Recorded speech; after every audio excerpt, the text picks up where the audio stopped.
मावळ लोकसभेच्या निवडणुकीत 2019ला 2.25 लाखांच्या फरकाने पराभव झाल्यानंतर पार्थ पवार फक्त सक्रिय राजकारणापासूनच दूर गेले नाहीत, तर ते त्यांचे आजोबा शरद पवारांचे टार्गेटवर होते.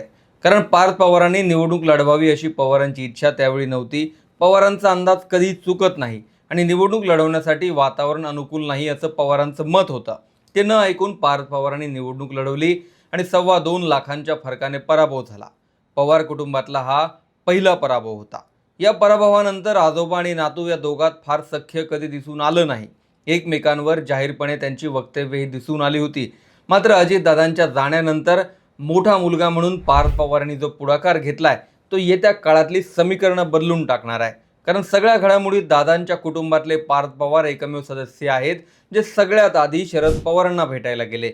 मुंबईत शपथविधी सुरू असताना पार्थ पवारांनी शरद पवारांची भेट घेणं याने राष्ट्रवादीत सध्या ज्यांच्या निर्णयांची छाप दिसतीये त्यात तटकरे आणि प्रफुल्ल पटेलांनाही मेसेज तर देण्यात आला.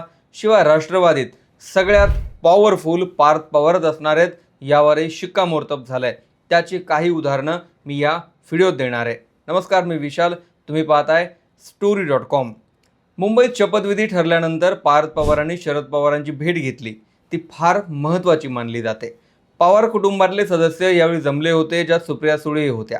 पवार कुटुंबाशी परिचित काही निकटवर्तीयांनी माहिती दिली आहे त्यानुसार या भेटीत दादांचं मोठं स्मारक बारामतीत करण्याविषयी चर्चा झाली आणि पार्थ पवारांनी त्याचं नियोजनही सुरू केलंय. ही एक कौटुंबिक चर्चा असली तरी मुंबईतल्या शपथविधीवर पवारांनी पत्रकार परिषद घेऊन सांगितलं होतं की याविषयी आपल्याला कोणतीही कल्पना नाही. पवारांचं हेही मत होतं की दोन्ही राष्ट्रवादी एकत्र येण्यासाठी जी चर्चा सुरू होती त्यात आता खंड पडेल असं दिसतंय. अजितदादांच्या पक्षात एक गडसा आहे ज्याचा विलिनीकरणाला विरोध आहे, ज्यात खुद्द पार्थ पवारही असल्याचं सांगितलं जात होतं. मात्र दादांच्या अचानक जाण्यानंतर जी समीकरणं तयार झाली आहेत त्यानुसार पार्थ पवारही विलीकरणाला तयार असल्याचं मत अजितदादांचे निकटवर्तीय किरण गुजर यांनी सांगितलंय. शरद पवार आणि पार्थ पवार यांच्यात आजपर्यंत कधी फारसा सक्रिय संवाद नसला तरी पार्थ पवार हे सुप्रिया सुळेंच्या कायम सक्रिय संपर्कात असतात आणि दोघांचं नातं पवार कुटुंबात अत्यंत जवळचं मानलं जातं. गेल्या 2-3 दिवसात ज्या बैठका आणि चर्चा झाल्यात त्यानुसार पवार कुटुंबियांना जवळून ओळखणारे लोक असं सांगतात की भाजपने विरोध करो अगर ना करो पण पार्थ पवार हे राज्यसभेवर सुनेत्रा वहिनींच्या रिक्त झालेल्या जागी जातील. पार्थ पवार शपथविधीला न जाण्याचं कारण असंही सांगितलं जातं की त्यांच्यावर जमीन घोटाळ्याचे आरोप आहेत आणि त्यांनी शपथविधीला हजर राहू नये अशा सूचना भाजपकडूनच होत्या. पण बारामतीतली चर्चा अशी आहे की भाजप काय सांगतं यावर पार्थ पवार ऐकणारे नाहीत.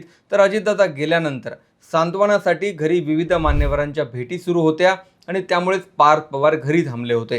राष्ट्रवादीत पार्थ पवार की जय पवार हा पर्यायच नसून पार्थ पवार हे एकमेव पर्याय आहेत. याचं कारण असं आहे की जय पवार हे कुटुंबाचा सर्व व्यवसाय दुबईतून सांभाळतात आणि ते भारतापेक्षा जास्त दुबईतच असतात. त्यांना राजकारणात कोणताही रस नसल्यामुळे ते सध्या तरी राजकारणात येणार नाहीत. दादा गेल्यानंतर सामान्य माणसाची ही अपेक्षा होती की सगळे निर्णय पवारांना विश्वासात घेऊन घेतले गेले पाहिजेत. पार्थ पवारांनी त्याचीच सुरुवात केली आहे. शपथविधी जरी पवारांना कल्पना न देता झाला असला तरी त्यामागची गणितं वेगळी होती. आधी विलिनीकरण आणि नंतर उपमुख्यमंत्री अशी निवड करायची ठरली असती तर सुप्रिया सुळे उपमुख्यमंत्री आणि जयंत पाटील अर्थमंत्री झाले असते असं बारामतीतले जाणकार सांगतात. कदाचित त्यामुळेच राष्ट्रवादीतल्या नेत्यांनी भाजपचा सल्ला घेतला आणि तातडीने निर्णय अंमलातही आणला.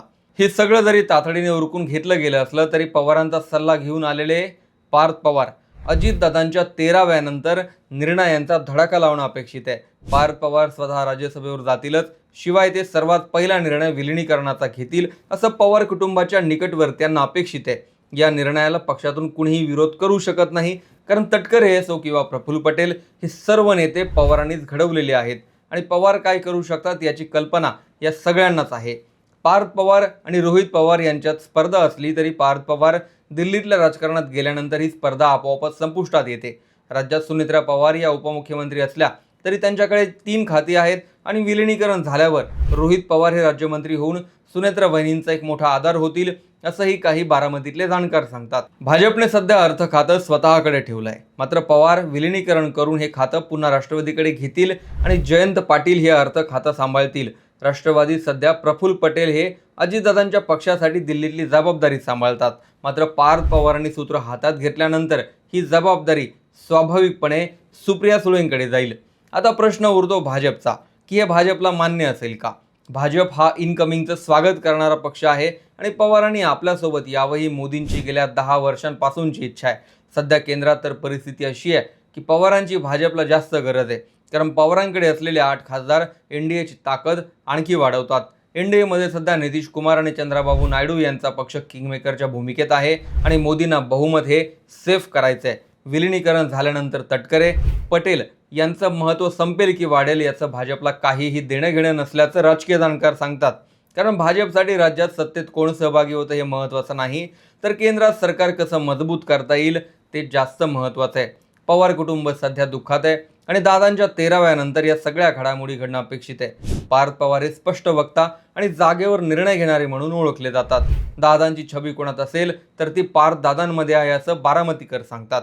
पार्थ पवारांनी पराभवानंतर सक्रिय राजकारणातून दूर राहणं पसंत केलेलं असलं तरी अजितदादांच्या महत्त्वाच्या जबाबदाऱ्या ते सांभाळत होते हे आणि हे वरिष्ठ नेत्यांनाही माहिती आहे.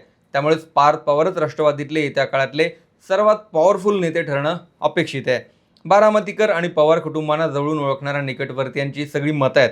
सध्या बारामतीत अजितदादांचं मोठं स्मारक बनवण्याचं नियोजन सुरू आहे आणि पवार मुंबईला जाण्यापूर्वीच सहकाऱ्यांशी चर्चा करूनही गेलेत. पण तुम्हाला काय वाटतं, या घडामोडी खरंच घडू शकतात का? तुमचंही मत कमेंटमध्ये जरूर लिहा.